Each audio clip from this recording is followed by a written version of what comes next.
South Chaina Seada Vietnam gi Jahaz ama Lupkhre Mioi tara tare Thiba Khangdri South Chaina Seada Vietnam gi Jahaz ama Lupkhibadagi Mioi tara tare Thiba Khangdana lairi mi kannaba singna thiba humbagi thabak chathakibda Mioi nifuga mangadi isingdagi laukhatpa ngamle haina China gi State Board Caster Fongdoraki China gi Hunal Province Authority singna Fongdokibada Khoi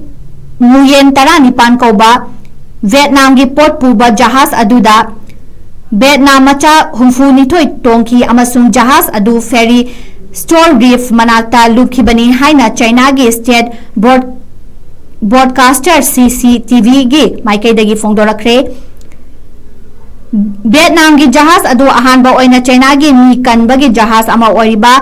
Nanghai jihu chamaga taramanga na thengnarakhibaga loinana mi kanbagi thabak khonjen yangna sangsili China gi makongi Jahaz taruk rescue helicopter ama yauna Vietnam gi Jahaz amaga loinana mi kanba amasung thibagi thabak chathari haina State Broadcaster da fongdorakre isingda lupkhiba Vietnam gi Jahaz adu meter humfutara sange amasung arumbana metric ton da chamapanga marifutara Mapani Vietnam gi Jahaz South China Seada Lupkhre hektabaga Vietnam gi authority singna thodok thokpam aduda changsinki hainasu leba adugi foreign ministry gi maikaidagi fongdorakre China gi tengbanga loinana Vietnam gi mi kanba amasung thibagi thabak chathari mi kanba amasung thibagi thabak chathaba aduda China gi tebang lakpagi damakta Vietnam gi maikaidagi thagatpa fongdokhi